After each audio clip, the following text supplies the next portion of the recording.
Hi, my name is Nick Harding from Together for the Harvest, and this is one of our wonderful leadership conversations. And I'm joined today by Jonny Brennan, my good friend, who leads an amazing church in Hoylake on the Wirral, Hope Church Wirral. It's great to have you with us today, Jonny. Hey, it's great to be here, Nick. I'm so excited to chat with you, and anything about kind of leadership stuff I get excited about. And so, yeah, really excited to be here. Thank you for including me. Pleasure. So we had an interesting time together in lockdown when you provided some video recording facilities. You turned the sanctuary of your church into an amazing video recording studio. Yeah. And it was really fun to do that with you. So I'm very grateful for that, Jonny. Oh, it was ace. Yeah. The pandemic provided many challenges to many people. And I love technology. So actually getting to turn the church into what was essentially a TV studio for a number of months was quite exciting, and I'm honoured that we were able to help you guys and do some of that filming there. Yeah, brilliant. It was people have said it's some of the best filming we've done for Kairos Connection, just because of the whole atmosphere and ambience of the place. So, brilliant. So Jonny, just let's get a bit of background going. You're obviously a relatively young leader, which by church leader standards, particularly from where I'm sitting today. Jenny and I have just celebrated last night our 46th wedding anniversary. Oh, incredible! Yeah, so been around the block a few times, and I love connecting with younger leaders. I think they've got so much to give, so much to offer. So we're hoping to learn something from your journey. So just tell us a little bit, about maybe how you came to faith, a bit about how you, met and married Bex and your family, just a bit of background stuff. Yeah, absolutely. So I'm currently at this moment in time 33, and I had to think about that, which means that I feel like I'm getting old. 33, very holy age. You're not planning on being crucified this year, are you? It's not in my 5-year plan. Absolutely not. Excellent. But yeah, 33. So in terms of church leader, age, I suppose, quite young. I think the pandemic in the last 18 months, I've been leading the church for just over 2 years, which we'll get onto, I'm sure. But 18 months of it being in a pandemic has aged me. In fact, my daughter, who's 6 years old, politely told me about all the grey that is starting to come through the beard at 33. But yeah, no, I'm 33. I am Wirral, born and bred, Paradise Peninsula, the place where I'm sure Jesus is coming back first, just for the views, probably. I always say this: I've moved a grand total of 5 miles in my entire life. I've lived in 3 houses, I've grown up in church. My family took me to church when I was younger. We went to a really amazing Brethren church in Irby in the Wirral, where I spent 16 years. We then moved to an evangelical church in Oxton called Maitland, and from there really I connected at 16. I connected with some incredible other young people, and my best friend at the time there, we just really were on fire for Jesus, and so I grew up in that kind of environment. And then 17 years old, I had a life-changing experience. I had a car crash that really shaped the next 3 to 4 years of my life. Really, I had a lot of questions. I've never ever doubted the existence of God, but for a period at 17 through to probably 19, 20, I didn't like him very much. And had lots of questions about why I went through some of the stuff I went through, why my family went through that kind of stuff. A lot of the kind of typical questions that so many of us have all the time. And I've always been involved in some form of church leadership. From 16, we were leading a youth group, and so to wrestle with those when you're a kind of leading worship as I do, and all that kind of stuff was just really some of the hardest moments of my life. And so at 17, really struggled with my faith, turned away from a lot of the conventional ways of being a Christian. Never stopped going to church because I think my mum and dad would have battered me. Never stopped going to youth group because there was, to be completely honest, it's an honest leadership there was some girls that I liked, and my friends were there. And so the magic of the youth group. 100%. Yeah. Best strategy ever. So I was living this double life for a number of years, leading worship one week and going out for 18th birthday parties the following day. And just really struggling, completely lost, and completely rudderless is the way I describe it. I didn't feel like I had any purpose going for a lot of the stuff I was involved in, a lot of the stuff that gave me identity in church and in Christian leadership. I wasn't sure if I believed any of it or wanted to be involved in any of it. And so, long story short, Sam, my best friend at the time and still a really, really close friend, invited me to MCYC, which it's a summer camp in churches in the Northwest, go to North Wales. I'd been there since I was 9 years old, and he invited me to go, and I begrudgingly went because it was a free holiday. MCYC is one of those amazing institutions in the Northwest, isn't it? Word. Seems to have been going forever. And if you're brought up in this area, you've definitely been to MCYC at some stage in your life. 100%. It's such a great organization. It's been facing some challenges in the last, as every other thing is. But for me, it was completely formative in my life. It was the place where I went away every year and felt like I experienced God in a way there that I never experienced at home. And there's something about that retreat. We read that in the Bible, don't we? About that retreating away and stopping what you're doing and spending time amongst other people who are Christians and can spur you on. And so, but that wasn't the reason I went. I went because it was a free holiday. And the first night we were there, and the worship band strikes up, and they start singing a song, "Strength Will Rise as We Wait Upon the Lord," a lovely early 2000s classic. And I stormed out of the room, and I was angry and frustrated and didn't believe the words because I didn't feel like I was strong anymore. I felt like everything I believed had been toppled. So I leg it up the stairs to where the tents are. I'm just looking to get away from everything. And this guy, a guy by the name of Gareth Dublin, who, if you're on the Christian scene in Liverpool or Merseyside, in some way you will have come hopefully across him, because he's an incredible guy. And I knew Gareth from being a youth leader and all that kind of stuff, so I knew him. And in a prophetic moment, he followed me up the stairs. He grabbed hold of me, turned me around. I'm 19 years old at this point, and he gives me a hug and he says, "It's not God's fault."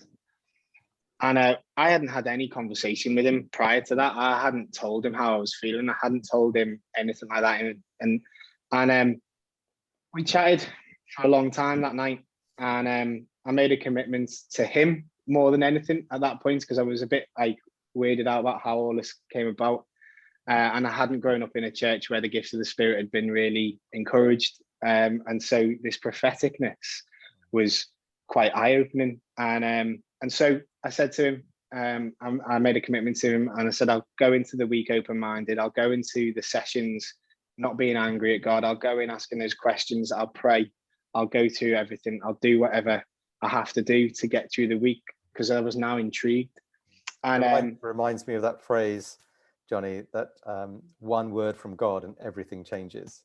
100%. There's that song, isn't there? One touch from the King changes everything. And even now I'm getting goosebumps just thinking about that time. The week was being led by another church leader from Liverpool, Nick and Ange Johnson. Oh, yeah. And Nick's become my mentor and one of my closest friends now. We get together every month without fail. Even during lockdown, we were on Zoom having dinner together. It's turned from like a mentor-mentee relationship to just some great friends talking about church leadership, and it has been, I don't think I would have got through half of what I've got through, but it all started there. I prayed with Nick in that week that I would be baptized in the Holy Spirit, and that my faith would just grow from there. And boy, looking back now, what a significant time that was. It was the catalyst for everything that has happened in my life personally, both as an individual person, as a son of Jesus, but also as a church leader. And so yeah, that's how I came about it. I was there amazing and changed. Fantastic. I just want to pick you up on that one thing that you just mentioned about having a mentor, because in my own experience, that has made all the difference in the world, having someone who I look up to, someone who I learn from, someone who I can be accountable to. And just love any comments you got on that, Jonny, because I think even at my great advanced age, I still look for those people in my life, and I have them because I value personal development and growth, spiritual growth so much that I never want to stop growing and learning. But just give me your thoughts on the whole mentor idea, and maybe how important it is for church leaders to have someone like that in their lives. 100%. I honestly, you know, my relationship with Jesus wouldn't be like it is today without Nick. And I know that sounds, you know, placing a lot of pressure on people, but actually he was the guy who, when I asked him would he meet with me every month and just help me become a better follower of Jesus, he said yes. And it was down to me. We always said from the very beginning, he wasn't going to chase me. I was going to chase him, not in a kind of, but just, so I text him every month, can we have lunch? And we go out and we talk, and we started it, and we turned it, I say formal, but it's not formal because we were such good friends. It was natural. But he did say at the start of it, if you're serious about this, I want to be able to ask you the hard questions. I want to be able to ask you how your faith is. I want to be able to ask you what you're reading. I want to ask you, I wasn't married at the time. It's like, I want to ask you how you're doing with certain things that guys deal with. Not just guys, but certainly guys deal with. I want to be able to talk to you about, you know, your relationships, and that was a scary moment for all of about 30 seconds, because when he asked me and I told him, there was nothing but love and acceptance and help on the other side of it. Often we talk about mentors and we talk about accountability, and it's almost like we've got to go through being punished, if that makes sense. And that's just not been my experience. My experience of mentorship is a friend who's a bit further on going, come on, you can do this, you can get here, and you can go your own path. Me and Nick are very, very different people. We're very similar in a lot of ways. We're very different people. And he's never, ever tried to mold me into the Nick Johnson. I haven't got the accent for it, if you know Nick. But also he's just helped me develop my leadership skills, my relational skills, and ultimately he's taught me time and time again how much it's all about Jesus, and how much that everything that comes out of leadership is from our own relationships. So yeah, can't say enough. I you know, it's the thing I say to all, you know, when I've been a youth worker for 10 years before I was a church leader, and it was the single greatest thing that I encouraged any of our young people to, was to find someone who's that little bit ahead of you and just spend time with them. Yeah, brilliant. And big shout out for Nick Johnson at Long Lane in Garston, or the Lane as it's known. Yeah, great friend and a fantastic leader as well. Hopefully we'll have him on one of these leadership conversations. Amazing. Yeah, brilliant. So just skipping forward a bit, Jonny, you're now leading Hope Church Wirral. You took over from Buddy Owen, another good friend. And it's been 2 years. You said obviously been a very strange 2 years. Let me just ask you, how have you found the transition to leading a church, and how's the church found the transition of having you as their leader?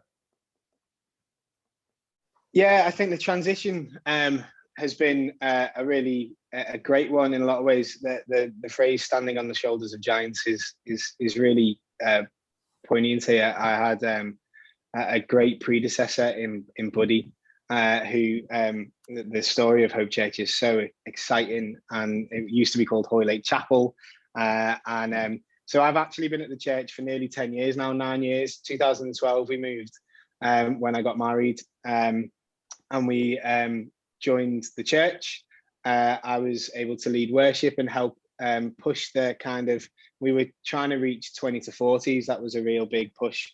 2015, I was a youth worker at this time, working for Youth for Christ in the Wirral, and in 2015 we found some funding to appoint a youth worker, and so Buddy asked me to help write a job description for it, and so I helped write this job description, and then realised it was the right thing for me to apply for the job. Ultimately got the job, so spent the next 3 years as the youth and children's pastor here at Hope Church.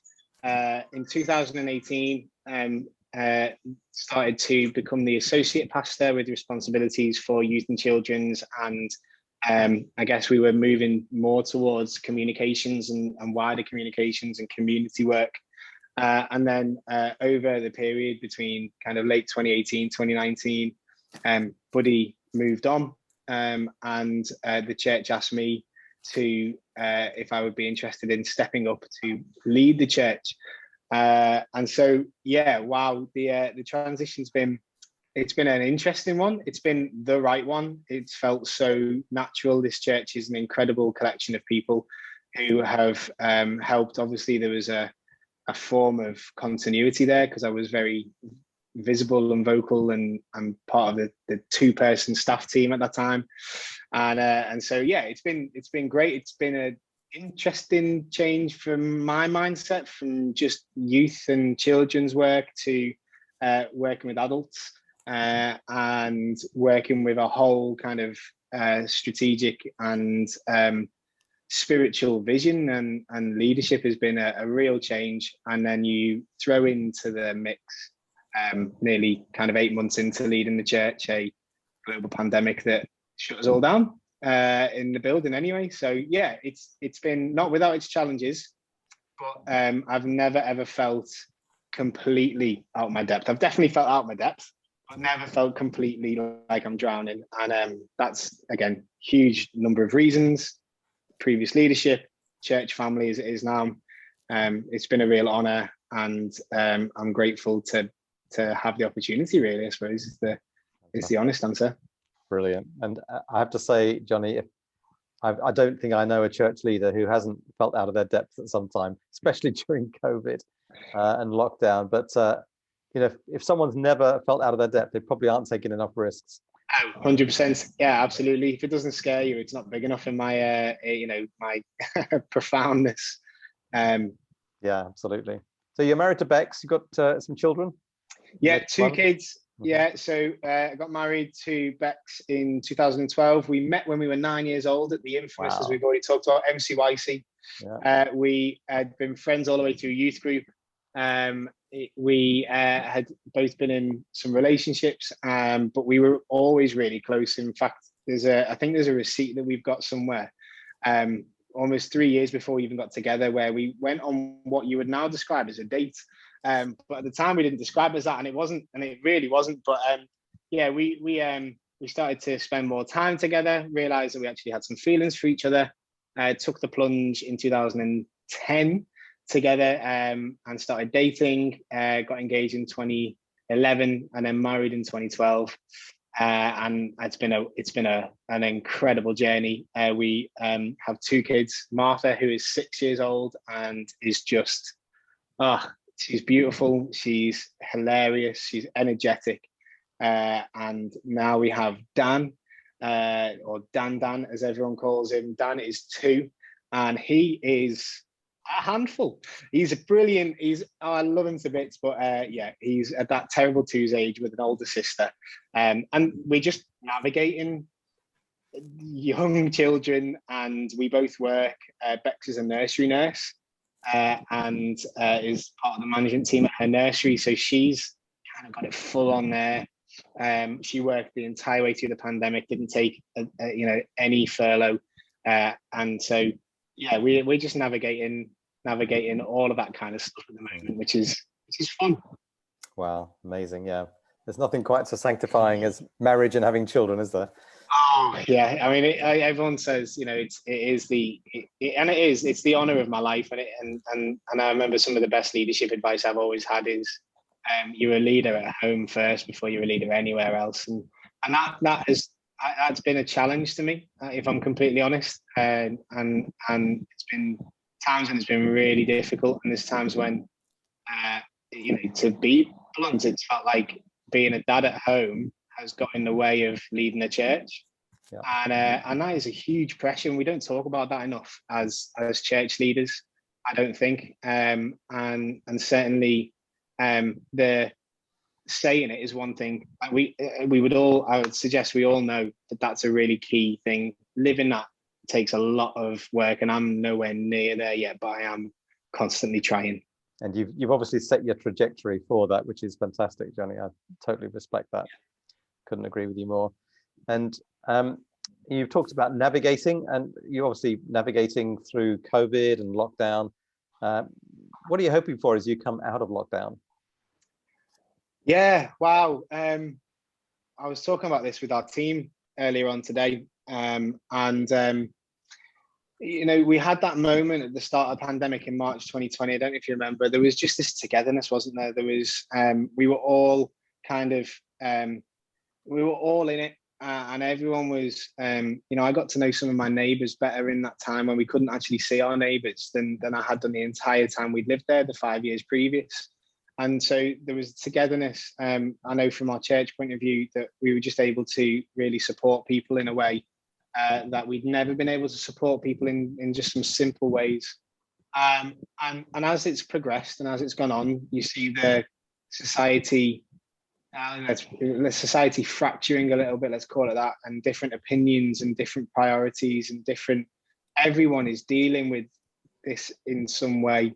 And so my real prayer and the stuff that we've talked about in our leadership team here at church is that we have to do things differently. My heart and my desire is so much for togetherness, unity, and we're navigating what that looks like when we don't always agree with each other, and how we can do that in a loving way. And it's such simple truths, and it's such simple things, but are actually the hardest to really get right. And I know that, personally in some of my friendships and relationships, this last 18 months has put real strain on things. And some relationships that would have fallen by the wayside, they haven't, because we've been dedicated to each other, dedicated to sorting through. We still disagree on certain things, but we're dedicated to each other.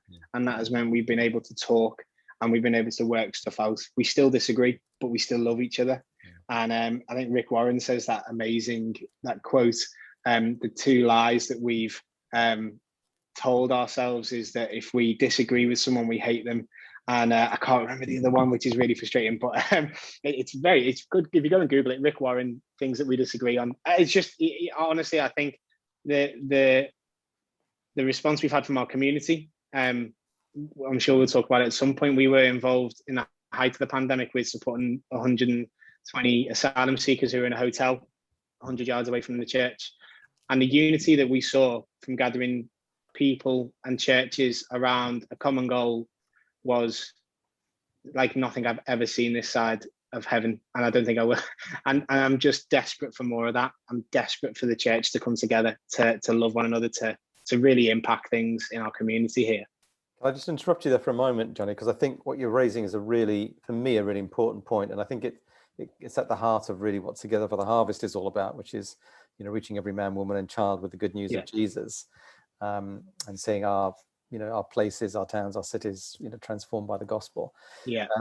But what you said there is that the unity that came from being on a shared sense of mission together is like nothing else. And if you've ever been on a short-term mission, you'll know that just what powerful team identities are formed on short-term missions. And just love your reflections on that, because obviously, Together for the Harvest is trying to encourage churches to put mission right at the front and center of church life.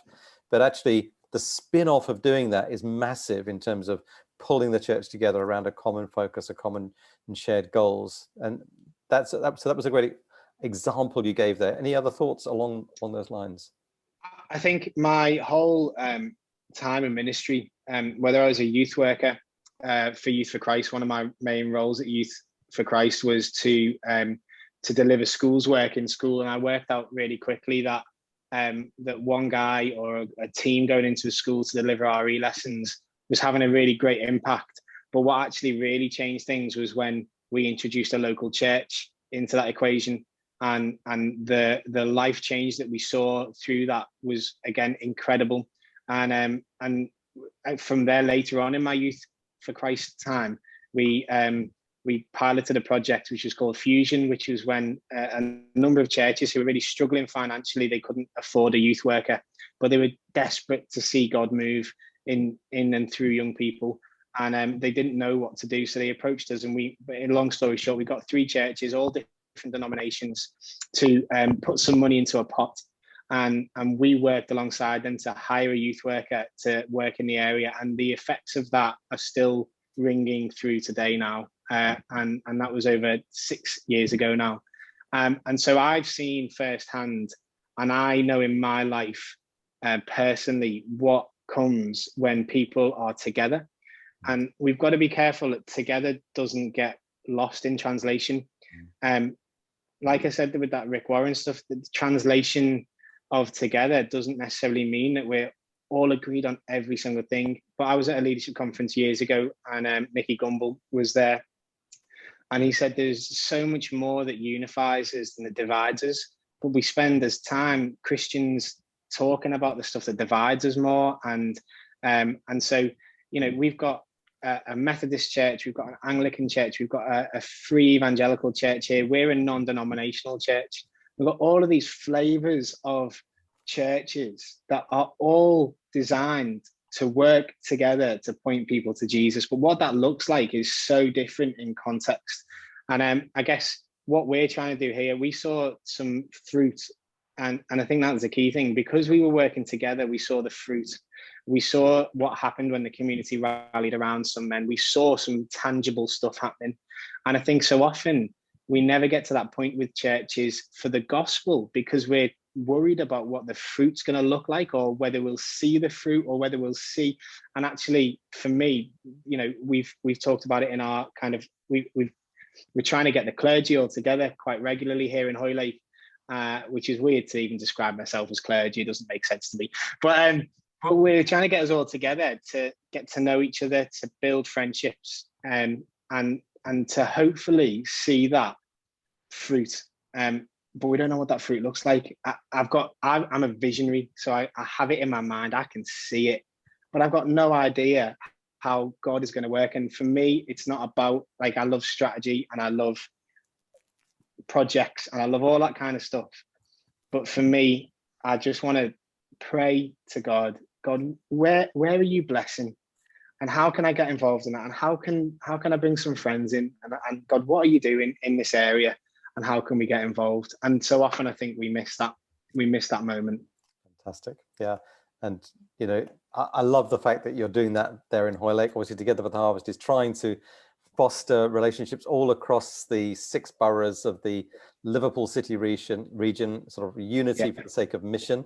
What would you say, Jonny, to the vicar or the pastor who's just thinking, do you know what, I'm just too busy. I just don't have time to work with any other leaders or reach out to other churches. I just need to get on with what I'm doing here. What would you say to them? I think, one of the biggest problems is that there is so much expectation on leaders in churches right now.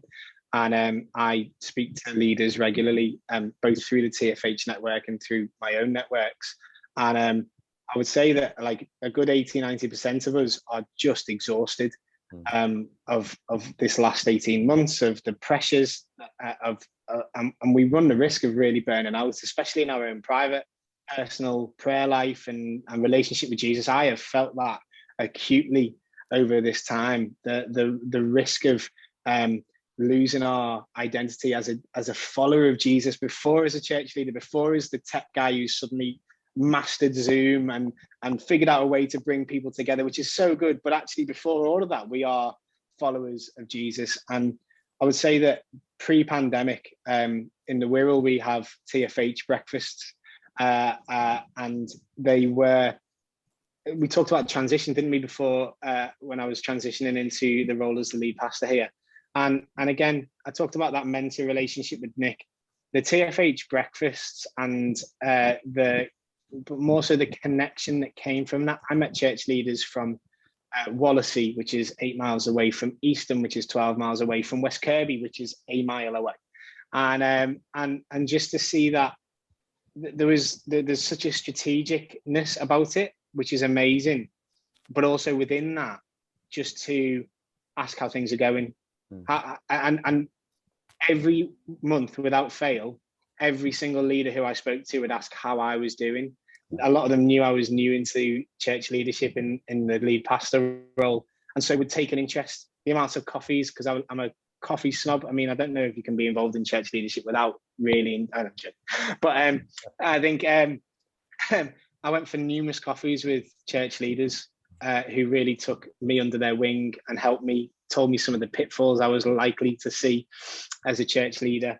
And so just that sense of togetherness, and I know I keep coming back to it, but I think it is really, it's really important, that the togetherness. And it can get washy, and it can get like kind of like, oh yeah, we're together, but actually no, this is doing life together, and making it a priority is for me been the single greatest thing, making my time with Jesus and my time with other pastors. And I think there's actually, I mean, I meet with pastors who I don't necessarily agree with 100% theologically on, and that has been so edifying, to just really talk and really get to grips with some stuff, and to challenge my thinking, and to challenge my relationship with certain things. And so yeah, I would say we are all insanely busy, but it will never come out of my diary now. It will never, like that, those times to meet with other Christian leaders is going to be in my diary for as long as it can be. Fantastic. I love that, Jonny. You're clearly kind of you're seeing those relationships as one of the big rocks that goes in the jar before everything else gets put in, because it's true, isn't it? I mean, church life is totally all consuming if we let it. But if we prioritize other things first and build around it, then we can make it work, even for a busy leader. And it's a longevity thing for me. I want to be in church leadership for as long as the Lord wants me to be. And I'm not planning to not do this anytime soon, but I know I've got a certain type of personality, and I think that's another key thing, learning who you are. I'm reading a book at the minute about leading from who you are. And I have aspired to be like leaders my entire life. But as I'm getting to this point now and leading a team and leading a church, I'm realizing that I'm not, the Lord has built me in a different way to those guys. And we need people like those guys, but we also need people like me. And so I'm the point of that, I guess, is that a longevity thing for me. I know for me, I need people around me. And so to prioritize that has become such a important thing, but such a sense of, it's not just a nice coffee with a pastor. This is equipping me for years and years of ministry, I hope, to help people find Jesus. And I've started to be able to invest in some younger leaders as well. So some of those guys who it feels so old, but they were in my youth group when I was a youth leader, and now they're kind of 20-somethings on fire for Jesus and looking to explore what God's got for them in their life. And it's just been, I'm a people person, so it comes fairly natural, but the busyness is the kicker. It may be natural, Jonny, but you've clearly been intentional about investing in other people. You know, we talk a lot, don't we, about disciples who make disciples, leaders who raise leaders, and all this is so important. But you've also mentioned there's something I just want to pick up on, which is the exhaustion and the longevity. I know, I'm sure you do, church leaders that are burnt out and are no longer leading churches, and some of them have even just walked away from church. But I said to you when we came on this call that you're looking pretty smart and pretty trim and pretty healthy. And I, for those of you who have known you in the past, they might think, what is it about Jonny that looks different today? So tell us what's been happening in the last 8 weeks, Jonny, because it's really important. I used to be, I'm pretty sure I can send you photos that you can pop up at some point. I used to be 22 stone. I've always had a very unhealthy relationship with food for as long as I can remember, in terms of escapism. So food for me is, I love food, and I actually love the community it provides. And so going out for meals, all that kind of stuff. But there's a time when, for as long as I can remember, I used to get bullied quite a lot in school, and so I think it was all mixed up with that. I'm kind of working through that at the minute with my counsellor, but in the last 8 weeks, 2015, my daughter was born. I decided that I wanted to be around for as long as possible to be in her life, and some of the choices I was making in 2015 were going to shorten my life.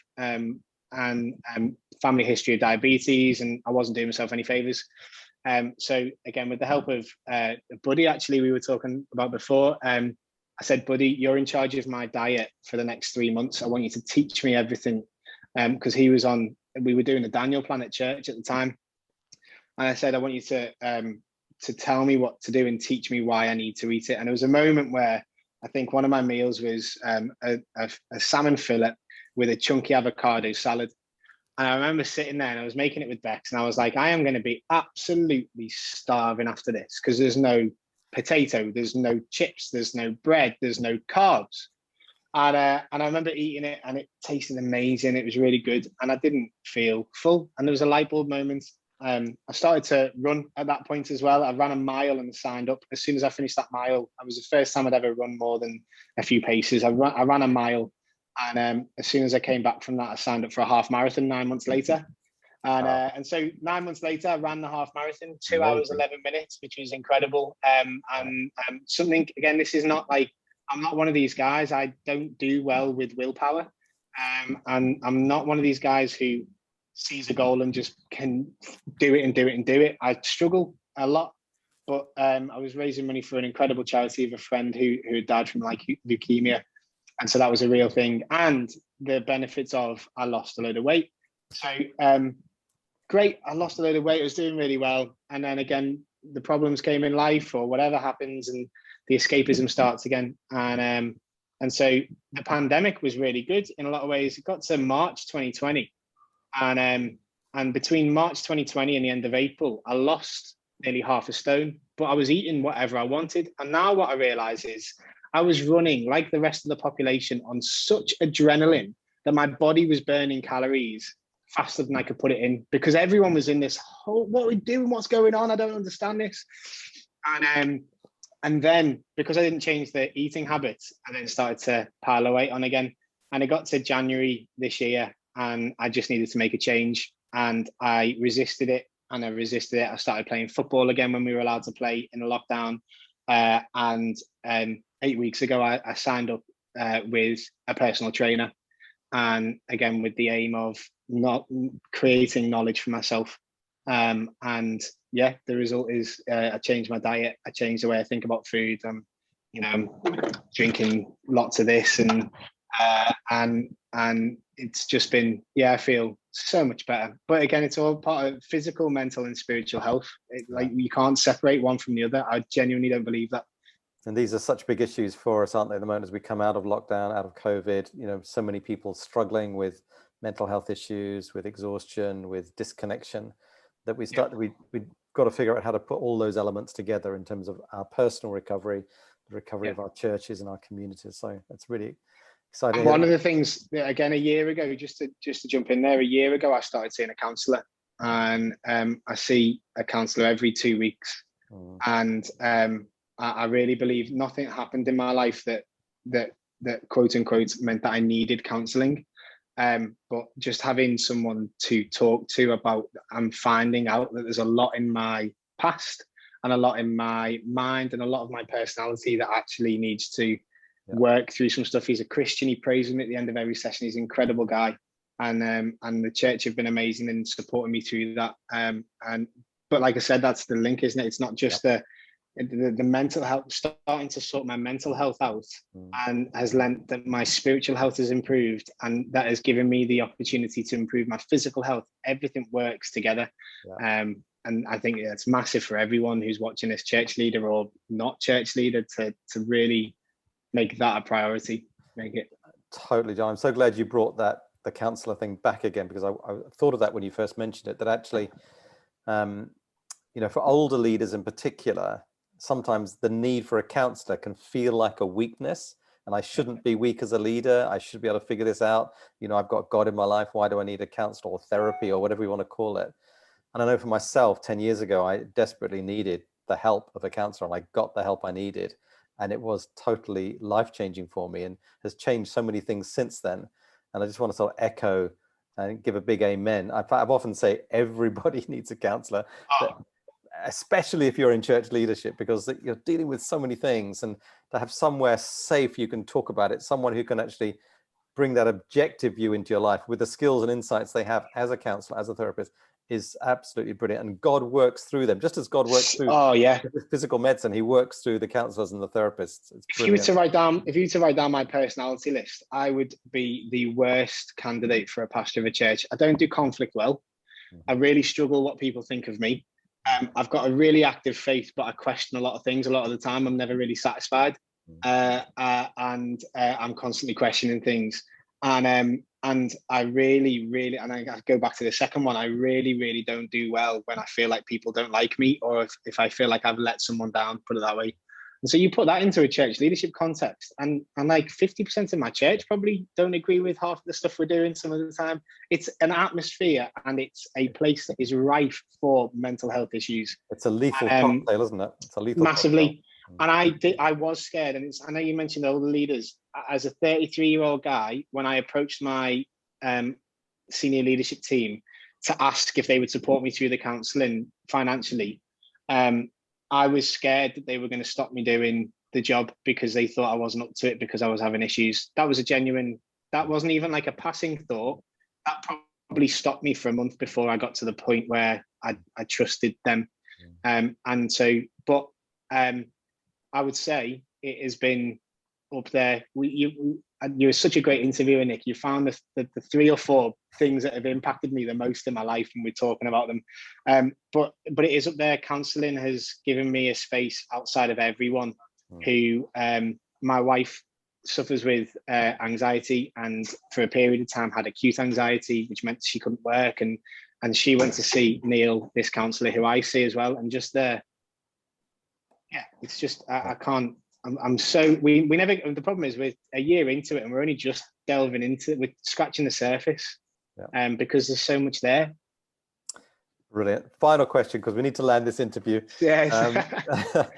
We could talk forever, I'm sure, but you've been very honest and very vulnerable, John. I'm really grateful for that, because if we can't be honest, how can we help other people? And we really want these interviews to be a source of life and blessing to people and encouragement. And you revealed a lot about yourself, and I love all that I know about you, Jonny. I love that your creativity. I love your passion. I love all your techie skills and all the things that you've described. Final question is, in the context of local church and leading local church, what are you most passionate about? Wow. You mentioned the kind of creativity, and I love being. I'm a graphic designer as well. I self-taught graphic designer because there was a need at the time, and so I love engaging with people creatively, whether that be through the live streams that we do here at church. We were able to jump on that really quickly and do that really well. And actually, when we talk about the pandemic, I think it highlights what I'm most passionate about. When the pandemic started, we were in an amazingly privileged and blessed position to be able to pre-record some really good quality church services, the worship, the preaching. The reason we wanted to do that was because in that moment, we knew that people, ourselves included, were on a trajectory where we didn't know what was going to happen. It felt like there was just no level ground anywhere. Every step you took, you didn't know what you were going to be hitting next. And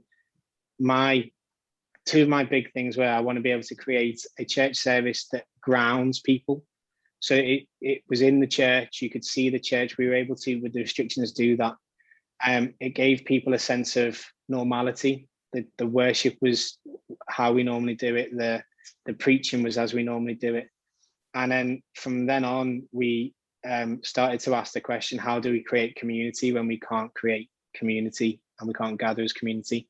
And I think those 2 examples there really highlight my passion as a church leader. I want to see people grow into their faith to be all that God has created them to be. We talk about gifts and talents and passions. And I think, my personal belief is your purpose is linked to your gifts and your passions. If you can get your gifts and your passions to align, then the effect of what God can do through you is just profound.